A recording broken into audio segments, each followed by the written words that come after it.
So a couple of videos back, I mentioned something called the Public Benefit Corporation, which is a legal registration form that requires companies to consider the triple bottom line of economic, social, and environmental growth. This legal registration form was pioneered by a nonprofit called B Labs. B Labs was founded by 3 entrepreneurs who had previously started an athletic apparel company. And after building their company and building their culture, investing in their people, and having this beautiful vision of how they wanted it to grow, they sold it, were acquired, and saw how within months, all of this was let go and was changed by traditional commercial and capitalistic practices. And so they felt really strongly about finding a new way to support others in doing business differently. They basically wanted to reinvent capitalism. They believed that business can and should be a force for good. So the B Corps is different from the Public Benefit Corporation. It's a certification for companies that can demonstrate social and environmental responsibility and good governance. And so a company applies for B Corp certification. It doesn't have to be Public Benefit Corporation to do so. It's like a 6-month application process where it talks about how it makes decision, what its carbon footprint is, how it invests in people in the community, et cetera. It's really detailed. And once it gets certified, it joins the B Corp network. It's an indicator to customers that you can support this socially and environmentally responsible company. And it also is like this internal network where businesses support each other.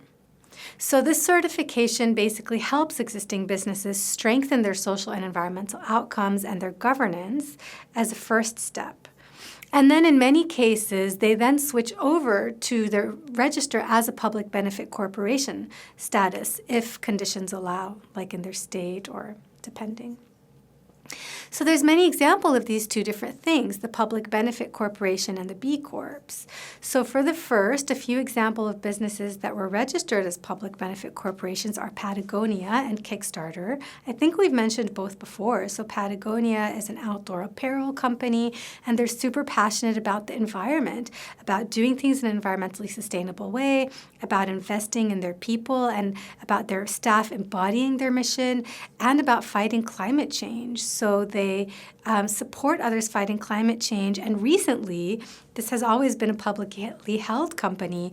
And recently, the owners, like the family that founded and owned this company, gave it away to a trust that's going to donate profits to fight climate change. And then Kickstarter is this website that we mentioned that helps entrepreneurs and creatives and artists to fund creative projects. And they registered as a public benefit corporation because they wanted to make decisions that were not about maximizing profit, that were about maximizing their mission of being able to support people. They only wanted funders who were on board with that, and they wanted all stakeholders to be on board with that. So that's the purpose of the Public Benefit Corporation, is that it makes your mission official and legal. It fights this notion that the purpose of a business is to maximize profit for shareholders. And then for the B Corp certification, it's that black B with a circle around it that you might have seen on many products and businesses. So it could even be a small business. And by being part of the B Lab network, these B Corp certified businesses are basically creating a critical mass of socially and environmentally conscious companies that support each other. So B Labs is scaling their direct service by reaching more and more companies. And then they also built a toolkit with the UN called the SDG Action Manager, the Sustainable Development Goals Action Manager, to help companies work towards achieving the Sustainable Development Goals by 2030 and helping businesses to be part of that global agenda for good. There's also a collective of certified B Corp businesses who have joined forces with other mission-driven businesses to work together to take action on the climate emergency. And they call themselves the B Corp Climate Collective, or BCCC. So these businesses recognize the unique and powerful role they must play as purpose-driven businesses to reverse climate change, and they're working to identify concrete steps to accelerate climate mitigation and to work collectively as individual companies and through cross-sectoral collaboration and public advocacy. So there's now almost 2,000 members of the BCCC that have committed to net zero emissions by 2030. And that's 20 years ahead of the Paris Agreement targets that governments have agreed to. And all members of the BCCC are committed to centering justice in their climate work.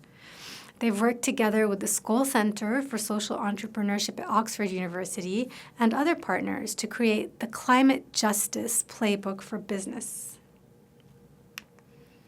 So the BCCC and the B Lab movement as a whole is really a case study in global collective action and corporate innovation.